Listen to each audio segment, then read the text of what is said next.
Hello, and welcome to the Soccernomics Podcast, the home of football economics. My name is George Lyons, and every week I'll be joined by special guests from our expert team of journalists, where we'll be delving into the economical, financial, business, and legal matters behind the beautiful game that we all love. If you're a fan of football and the effects that football has on the economy and vice versa, continue watching and be sure to subscribe to our YouTube channel or follow us if you prefer listening on Spotify and other streaming services. To kick off 2021 with a bang, I proudly introduce our latest addition to the Soccernomics team, co-host of the Soccernomics Podcast, Temba Shumba. Temba will be joining me and our weekly guests in discussing and analysing topics written by our team. A bit of a background on Temba: he's currently doing his Masters in Accounting and Finance at the University of South Australia and has previous experience in running his own radio show in the UK. He also spends much of his time working on his music and competing in slam poetry competitions, which I can assure you is incredibly interesting. I'm sure we can get him to spit some bars for us throughout the show at some point. The one aspect I do find disappointing about Temba is that he's a Manchester United fan, which is unfortunate, but we won't hold that against him, hey? Yeah. On this week's podcast, I was joined by Kyron Smith, who has featured on our podcast previously. If you haven't seen that one, there is a link above so you can watch that episode before, during, or after this one. Although I wouldn't recommend watching them together because that would be, well, just counterintuitive. Anyway, we discussed Kyron's latest article, Bring Back the Fans, the effect of empty stadiums on team performances, which is a pretty self-explanatory topic, basically going over the direct and indirect effects of the absence of fans in stadiums have on results on and off the field. It's a very insightful podcast which ventured down many rabbit holes and tangents, but the overall conclusion is that there is an overwhelming difference in how games pan out now that there are no fans as opposed to pre-COVID restrictions. You can read the original article on our website, Soccernomics.net. The link will be in the description below. And apart from that, I hope you all enjoyed today's episode and be sure to like the video if you do. All right, let's get into it. Hi guys, George Lyons here. Welcome back to the Soccernomics Podcast. Yes, we are in a brand new year. Thank God 2020 is gone. And you can see there's some new faces and some familiar faces. Starting off, yeah, we got a big like, what's the word called? Big announcement. 100%. So to my far left, we have our newest co-host, Boom. Temba. Like how are you, man? Man, I'm awesome, man. Just want to say thank you to George and the rest of the Soccernomics crew for having me. Like, 2020 is going to be a fucking dope year. It's going to be a great year, man, except for that shirt that you got on right there. Nah, bro. Let's not even go there, bro. Let's not go there. Honestly, Temba is a great lad. It's just everyone's got like... Bro, your football taste is questionable. Let's not go into that, George. Every rose has their thorn, don't they? But no, Temba is a great lad. He's going to be our co-host on this show, so we're going to have a 3-person podcast, just because, has a bit more conversation, a bit more flow to it, and it just has another brain to add to the conversation. Talk about your background, Temba. Yeah, so like George said, obviously, hello guys, my name is Temba, and South African born and raised, grew up in England for a bit.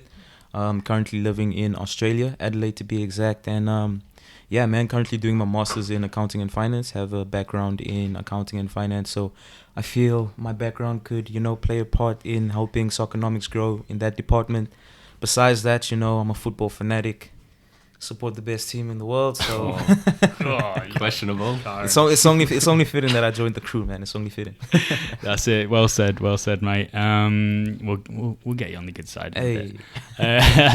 Yeah, so it's very, very exciting, and of course we've got a familiar face here. We've got Kyron back into the building. How are you, man? Yeah, not bad. Happy to be back. Yeah, good to be back. Did you have a good New Year? Yeah, it was good. Yeah. Spent time with family, yeah?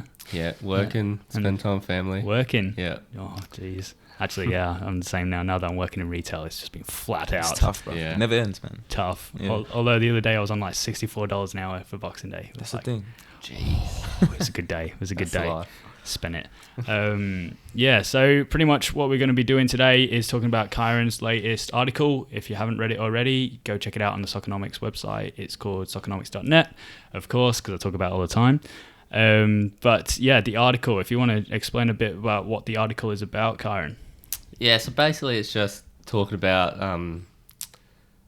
what the effect of empty stadiums are having on club performances and how the clubs are affected by it. So yeah, definitely. Yeah.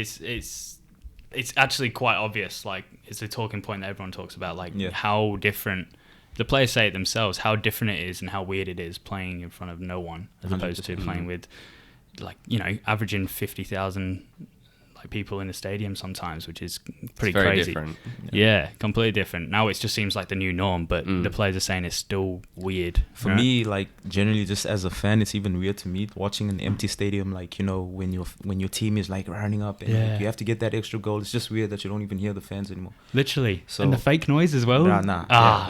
That's not it, man. not about it at all. But yeah, it's just seeing if it actually affects the game, and Kyron seems to think it does.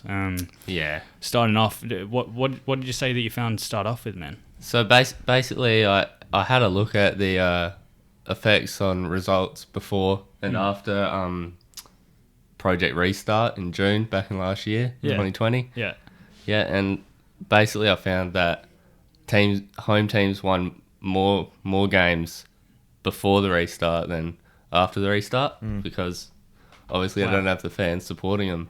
Wow. Like, so literally there is a home advantage. Yeah, it's... Wow. From analysing, I only looked at 100 games post and prior to the restart, but so 53% of the home games were won before the restart, and then it dropped to 49% afterwards. Wow. So, like, it's even as if, like, it's sort of a downfall now to be playing at home without fans. You're saying that you have less chance of winning than the away team if there's no fans. That's so strange. Yeah, no, like, definitely I feel that, you know, just having fans like backing you up, hyping you up, like, especially at home or away, it really is a big factor in terms of you getting the result at the end of the day. But that's just like a very surprising statistic. 53%. I didn't expect that at all. Yeah. Beforehand, and now 49%. Like, that's even though that sounds so similar, like, that's a huge jump. Like, that's a couple of games a year, you know? Yeah. The amount of games that teams play. It's so strange. And it'll have massive effects later on in the season if it's still close. Yeah. Well, you saw it. Come the end of the season, which wasn't really the case with Liverpool's win last season, but definitely this season, you can see how close the league is. Yeah. I mean, it happened this week. Liverpool lost to Southampton. Right? Good result right there. Yeah, of course it was, mate. Of course it was. Nah, like, for me, it's really surprising how, like, the atmosphere really plays a part in, like, changing a football game. Like, I look at, like, a squad like Man United for myself, like, just notoriously being known for, like, that late winner. And Fergie time, yeah. Fergie time, man. And it's been like, I've even noticed it myself. Like, we can't seem to get that late winners when we need it at times. Like, at times, yes, it's built in the club. We do it, but certain clubs are built off that, and that's why the fans are such an integral part of the game. That's why the big teams are so big, right? 100%. The fans get behind them. There's 12th man. That's what you hear all the time. It could be why you're seeing more big teams drop points now. Yeah. Look at Chelsea, like, prime example. Prime example. And something like, I know I keep bringing it up, but the Southampton-Liverpool game, like, usually when you're playing at Anfield, like, even though we were playing at, like, St. Mary's, it's just completely different. But if that was at like, Anfield and there was a crowd there, we were, like, last season we went 1-0 down that many times, but we caught it back because we had the fans there. Yeah. You see, like, that game against Barcelona and Liverpool in Champions League, we were 3-0 down, but we knew that we had the home advantage. And we believed, and we brought it back to 4-0. Yeah. That was because of the fans, 100%. Yeah, don't think you're getting those 4 goals back if the fans aren't in there. No, 12th man played a big part of that game. 100%. So it's such a psychological... Would you say it's just, like, mainly psychological? Like, 100%, I couldn't say that man. word. Psychological is kind of stems back to the whole saying, like, if you study at home and study at the library, which atmosphere you're going to be most productive in. And that's, like, prime example with football, man. But other than that, like, I understand that there's more of a financial impact around having the fans as well. Like, could you tell us about that? So, 100%. So basically, it's match day revenues are a big thing in sport, in all sport really. But looking at football, match day revenues aren't as big in the bigger leagues and bigger clubs. But it's going to have a massive effect on smaller clubs in the future if the fans aren't allowed back soon, because they're not going to be able to generate that match day revenue because they're not getting the broadcast views that the bigger leagues and clubs get. 100%. So what was the actual breakdown? So obviously, like, match day revenue isn't such a big deal for obviously the cream of the crop, those bigger clubs in the bigger leagues because of other revenue streams. What's actually their percentage of matchday revenue that contributes to their overall income? Yeah, so basically, for the big clubs, matchday revenues only accounts for 20% of what they have come in on match days, and so still quite with fans coming in. Yeah. So that's still quite considerable. That's a fifth, man. Yeah, fifth of your revenue. That's a lot. I didn't even think it was that much. Like I was thinking like maybe like 5%. Yeah, something like that when you see the money from TV revenue, but obviously still a lot. But what does that say about the smaller teams? You know, that aren't getting that TV revenue. They're not getting any broadcasting or anything. So with like a team that I researched, like Colchester United FC, they're not gaining the matchday revenue from because they rely heavily on ticket sales and fans coming in and all that kind of stuff. And 40% of their permanent staff have been made redundant because of that's amazing. Because of fans not being able to come to games, and it's. But surely, like, don't you think that the board in itself should place some provisions to kind of compensate that aspect of going forward? Because looking forward, man, the likelihood that fans will be coming back into the stadiums is not anytime soon. So I feel that it's very vital for these smaller clubs to survive and actually get like the backing from broadcasters and everything. And there's been talk of the bigger Premier League clubs helping out the smaller clubs to help them stay afloat and help them survive in the lower leagues where they're not getting the broadcasting that the bigger teams are getting. See, the problem is with that they have attempted doing that, but with an ulterior motive, you know what I mean? You sell us your best player at the end of the season. Things like that, or like, we'll do it, but we get more of a say on what things happen in the Premier League and things like that. And it was like, no, we can't do that. Like, we can't let football become an oligopoly, you know what I mean? But it's crazy, and it's so sad to see, like, what is it, 40%? 40% of permanent staff? Yeah, got made 40% redundant. of Colchester's permanent staff being made redundant just because of the fans not being able to attend games. 40%. That's crazy. Do you think about how many football teams there are in just the UK alone? Yeah. Like, we have like hundreds of divisions, and in those divisions there's at least 10 teams in each division. Colchester's what, like League 1, League 2?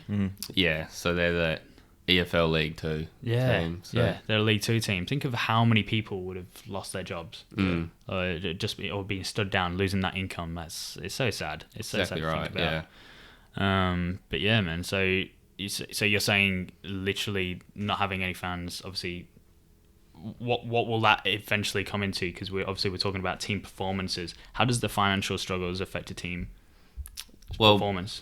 From them not being able to get the revenues and come in, they're not going to be able to have the best players play for them and keep paying their players what they need. So it's going to, if this continues, it's going to result in teams selling off their players just to stay afloat and keep the money coming into their club, and that's going to have an effect on their performances in the long run because they won't have the best players to get them that late goal and win them their games. Yeah, right. I think it goes back into what George was saying earlier about those bigger, the cream of the crop teams, like having a side to play and like trying to influence this whole thing. Yeah, I really do feel like that's something that they're going to explore or manipulate to try to get those better players into the squads. Exactly right. So it's a dangerous time we live in, man. 100%. Well, you saw that like with the lack of transfer activity, didn't you? Yeah. Like Chelsea, complete outlier, but they had a different motive, which we explained in another podcast because it actually made sense for them to spend heaps of money. But every other team, they're less willing to buy players, especially when they know that other club probably needs the money. Yeah, and they'll take whatever they can get to a point. So if a player's like contract is running down, of course they can just hold it off for a bit and just get that player for much cheaper. And it's a lot more value that they can get it for. That's probably what they're trying to do. The bigger ones, and obviously the ones who miss out are always the ones who are smaller. Yeah, you know. So it is pretty sad in that sort of sense, isn't it? Because you can think, man, at the end of the day, the only thing that's enticing those players to stay at those smaller clubs is maybe the paycheck. And if they can't get the paycheck, then it's a guaranteed thing that they're going to bounce, you know? So something that, I don't know, football in general needs to like compensate for. I definitely feel just for like the love of the game, there needs to be some equality or some type of compensation somehow through broadcasting, whatever it may be, help support these younger clubs, 100%. There should be more done. What that is, I don't know. We're not going to be able to there's fix no everyone's definite problems answer at the moment, is there? Not at the moment, but fingers crossed that it works out, because this can't continue. I know in France at the moment, France football is basically being subsidised by the French government, and that's why French football is doing all right at the moment. But that's going to stop, and that's when we're going to see some problems. Yeah. And how long is that going to take for the knock-on effects in the rest of the world? UK especially, they've just gone into a full lockdown again. No one's going to be working. It's tier 5 now, right? Pretty much, yeah. Sheesh. Pretty much everywhere. Sheesh. Yeah, exactly right. My mates back home are not happy. It's shambles over there, man. Shambles, absolute shambles. But that's going to have another effect on football. Like, how many teams is this going to be like the last straw where it's like, we can't do this anymore? Yeah. Weird. So what else is going on? You said I remember reading on the article about like the number of like bookings and sending offs, and all that sort of stuff as well. Yeah, I looked in. I found a few graphs on that, and so those are like visuals. Yeah. This is the article for you. You'll be able to see them on the article. Chart over here. Love it. Yeah, go on, man. Go on. So basically there wasn't a massive difference in the home team's amount of yellow cards and red cards for each game. Mm-hmm. But with crowds, we saw a massive increase in yellow cards and red cards being handed out, whether that's the fans like pushing the ref to give that extra yellow card to support their team and willing them to give that foul. Yeah, and then looking at after the restart, there were much less cards given out. So, really? Yes. Yeah. What?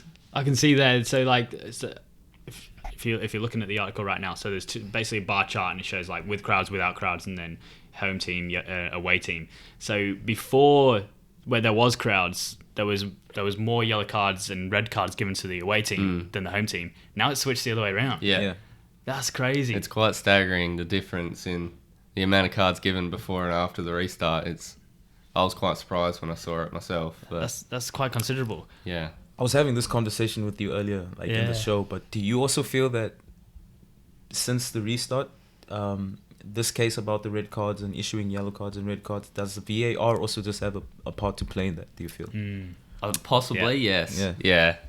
There's no real way to know yet, because we haven't seen VAR with fans. We haven't had a really big... Yeah, imagine that. Like, sample size. That'd be crazy. Yeah. We had a bit of a sneak peek at the World Cup, but that was when it was brand new, and it was just giving penalties for absolutely everything. Not that much has changed right now, especially for Man United. Ooh, taking shots already, fam.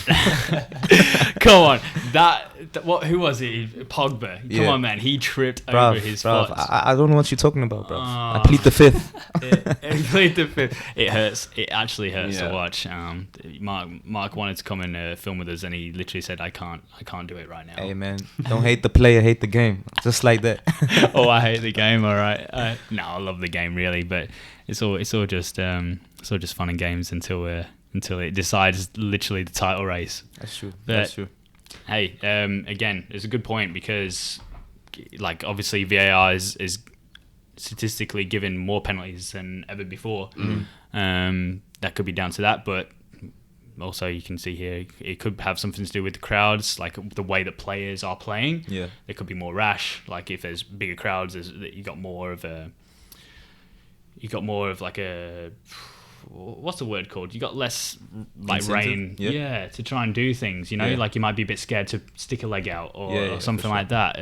But when there's no crowds, you might be like that training mentality of, I'm just going to go for it. Like you're not afraid. That could have effect on players' decision making in game, and that could affect the number of penalties, the number of fouls. 100%. Just like you're saying, man. Like games kind of have that training ground feel nowadays. Like you can literally hear the coaches on the sideline screaming things like tactics, whatever it may be. And if you've trained football before, you'd understand that in training you go full up, and that might be the case of why these cards may be issued, because players don't feel like, okay, like this is game time, this is the big stage, because the fans aren't there. It's like, bro, if we're just playing ball, like anything goes. So Having no fans there really adds another dynamic to the game, doesn't it? So 100%. when there's not that fake crowd noise, you can really see what's going on the pitch and hear the players talking and stuff. Yeah, literally. It's really interesting. I haven't met a single person yet that says that fake crowd noise is a good thing. Like, No. I don't know why they have it. It doesn't make any sense. To be honest with you, bro, would you rather watch the game in silence or what? Oh, I'd rather hear the players like go, yeah, I because they still celebrate, you know. Yeah. But it's like, obviously, I'd prefer there to be fans there in the crowd there. But when it's synthetic, Yeah. especially when there's like that little pause, Yeah. so like there's like nothing, and then like 3 seconds later, it's like, yeah. I won't lie, they're very consistent, but that's a good thing. They're Yeah. very consistent throughout Yeah. play, so they're doing the right thing, I guess. I guess they are, yeah. But Optus Sport usually has like a with sound and without sound on there, which is good. Yeah, that is cool. Yeah. Yeah. Anyway, that's really crazy. That's weird that there's more fouls happening. I obviously VAR is probably the biggest culprit for that. But another very interesting point. What else is there that you had on there? Or was that pretty much it? Well, basically, I had a look at the goals scored in the same games that I looked at the 100 games that I looked at for the results. I looked at the goals scored that were in those games, and I found that there were more goals scored when there were no fans in the stadium than when there were. Yeah. So whether that's the players being able to concentrate better and finish that chance when there's no crowds cheering them or booing them if they're an away team. Yeah. It might be easier for them to finish that chance like it is in a training situation. Yeah. 100%.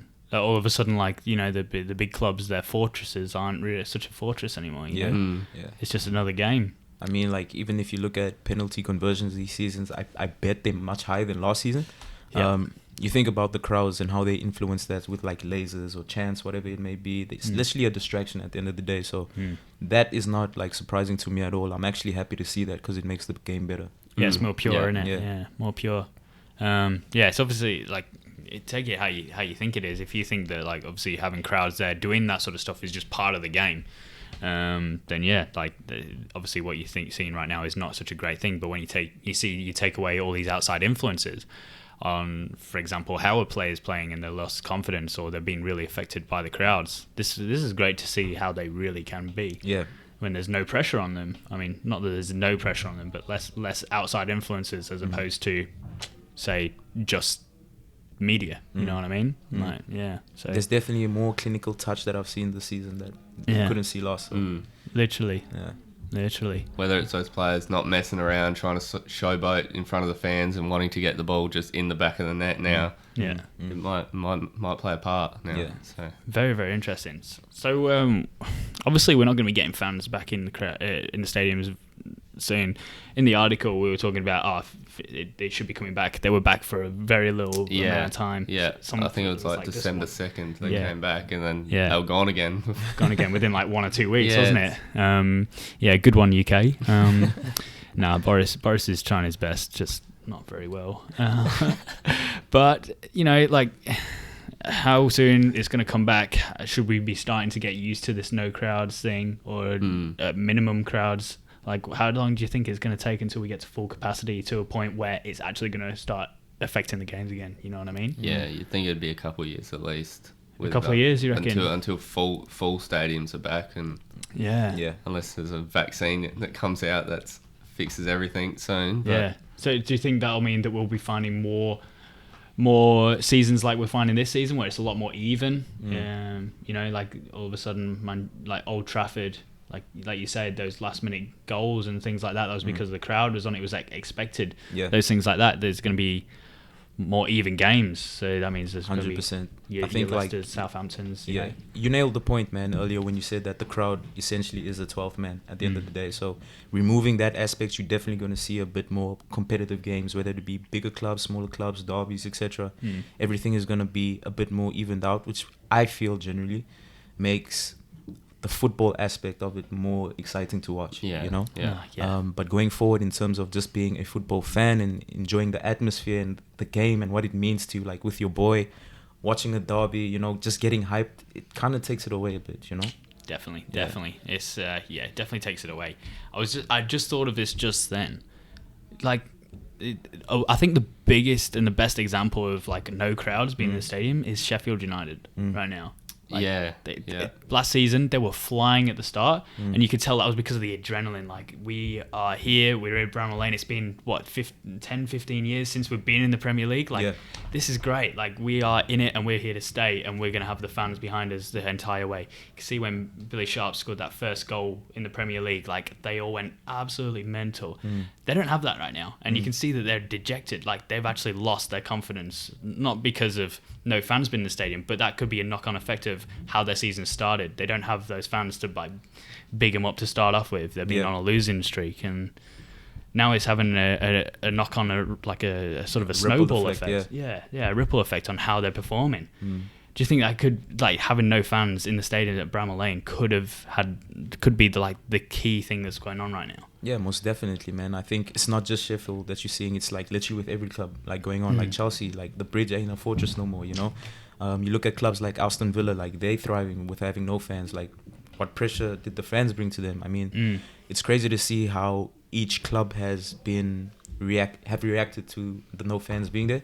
But at the end of the day, like we say, I still feel like the cream is going to rise to the top. So I definitely feel that this season, whoever wins it will be very well deserved, you know, in that aspect, because the game has got more competitive, more fair. And I'm excited to see who comes out on top, to be honest with you. Me too, yeah. Very, very interesting.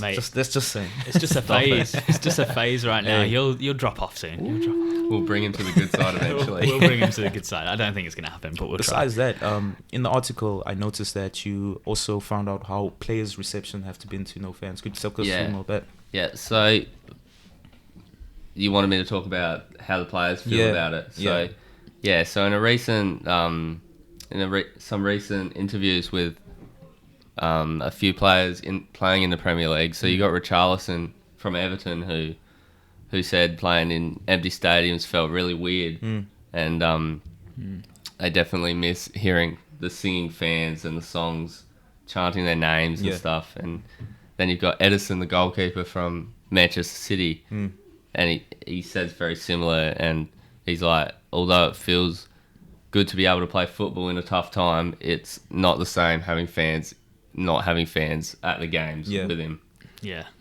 Literally.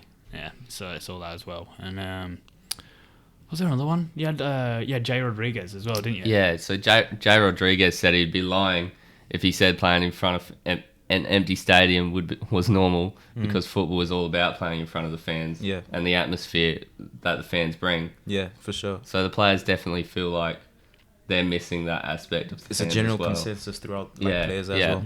Yeah. And I mean, it's fair, man. I would feel the exact same way, you know. Sometimes I don't want to hear my coach yelling at me the entire time. Like, the crowd can also drown that out, so I can just be in the moment and play football. Literally. I know. I can totally relate to what they're saying right there. It feels like Sunday League, doesn't it? It would feel like Sunday League. Let's not go there. Let's not go there.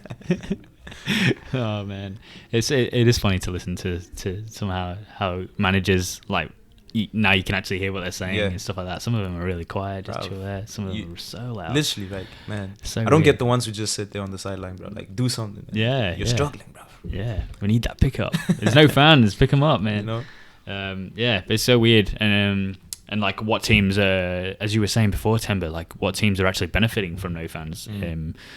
West Ham. West Ham's probably like a huge one as well, because their fans, like, obviously West Ham's been going through a lot in the past like 10 years with their owners. They're quite controversial, obviously moving to the Olympic Stadium, things like that, and like their recruitment's been a bit weird, like especially with like Dimitri Payet, how he left, and it left a sour taste in the fans, and they kind of felt like their team was being taken away from them.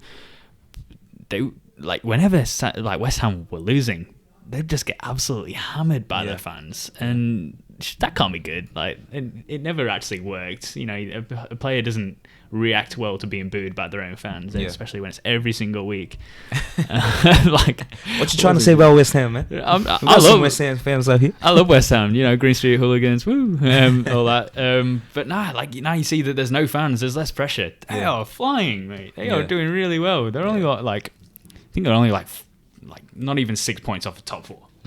David Moyes, man, he's doing really good. You saw their run of fixtures at the start of the season too. They were said to have like the nightmare run of fixtures, and they came out of that pretty good in the end. So yeah, whether that's down to fans or not, but I feel like having no fans could have only helped increase their confidence, and now it'll be better now the fans will be back. Yeah. If fans go back now, atmosphere is way better. The fans are so happy to be back. You know, just like all of that, it's just giving them a bit of a break to pick up the pieces. You know, it can only boost morale, and obviously when you're in a winning mentality and you can take on Premier League and actually have aspirations like they had in 2016 when they almost got Europe. Yeah. With Dimitri Payet, like that was at the Berlin ground and they were loving life then. Fans were on their side and boosted him. I feel like that could really do it again. Yeah, 100%. Besides that, I also wanted to throw a little curveball in there. Go for it. You know, when players come to big clubs, it's obviously they say like, oh yeah, I dream about playing in this stadium and under this fans. We don't have that aspect anymore. Do you feel that in some sort of way that has also inhibited players coming to certain clubs this season? Ooh, that is a good one. Besides the paycheck, did I you know, you playing a training ground game every week now. Yeah, you know. Yeah. I mean, I guess I'm just trying to think of like examples of players like. I was gonna say someone like maybe Kai Havertz at Chelsea as opposed to someone else, or Timo Werner, but those sort of players. Kai Havertz wanted to go to someone right there and then. He saw that Real Madrid was sort of not really the place for him for now. Chelsea ended up being the one, so it wasn't really to do with like fans or anything like that, because not many teams could afford him anyway. Timo Werner, I think if he had a choice, he would have chose Liverpool over Chelsea, but he didn't, because Liverpool basically pulled the plug, said we can't afford you anymore. I'm just trying to think of some examples. Maybe like David Silva, maybe going to Real Sociedad as opposed to Lazio. I feel like Lazio has a much better crowd atmosphere. Like but in Rome, like wow, and especially the way they finished last season with like Ciro Immobile, Milinkovic Savic. I feel like I would love to have been a part of that dressing room. That would have played a big part in my decision, as opposed to Real Sociedad, who, even though they're doing good this season, like they're not known for their fans, you know what I mean? Yeah. So Real Sociedad have the best fans. No one ever says that, you know. Like, but I feel like that could have been a big one. Of course, he probably wanted to play in his home country as well, but I would have chose Lazio. I think, you know, more money too. I think. Yeah, personally, I feel to a certain degree it has played a part in that, you know, because you'd even look at like, for example, the January window, there was so much expectations of who was going to leave, who was going to come. And if you look across like all the big four top leagues, La Liga, Serie A, Bundesliga, Premier League, it's all the same vibe everywhere you go. Though you might be feeling you're paying for the badge, it's not the same. Like, for example, I feel like a player like Pogba must be loving the fact that there's no fans now. You know, because now he just literally gets to show off his talents instead of being criticized every week or maybe getting chanted every week. You know, so for me, when the case of him like trying to leave Manchester United to go to Madrid, is there really an appeal there because the atmosphere isn't there anymore? Like, do players really want to play for a club or the badge anymore, or like are they going there for more of a vibe type of feel? You know? So you can't really say us for the fans because the fans aren't there. Exactly. I'm thinking about like even those players who have transferred to, you know, like your Bruno Fernandez's and all those January transfer signings from last season, who haven't actually played in front of their fans. Do they feel like they're a Man United player? I'm going to talk for Bruno Fernandes on this one because he's the GOAT. But for me, he's the type of player who literally wanted to play for the badge. You know, like just wearing that Manchester United badge and like having that prestige behind him. You can see in the way he plays, man. He plays, he's hard out like 150% every day in and day out. So it definitely, I feel like it definitely reveals who's there for like playing football or playing there for the money or just being there for, I want to be associated with this club because of this.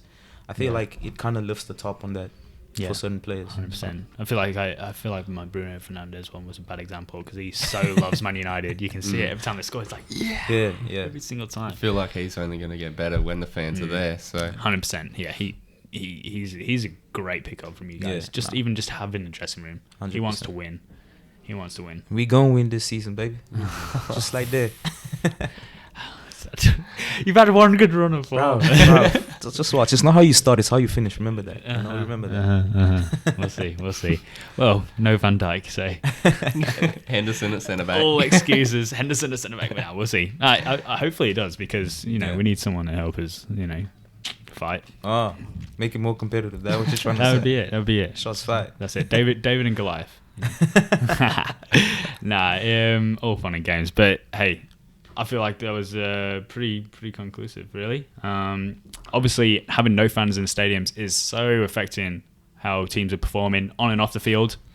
Financially is the biggest issue of all, and unfortunately, even though like we're saying like more or less goals, more or less win percentage, the underlying thing is these small teams are struggling, and it's not going to get any better anytime soon unless they can get the fans back in the stadium. So fingers crossed.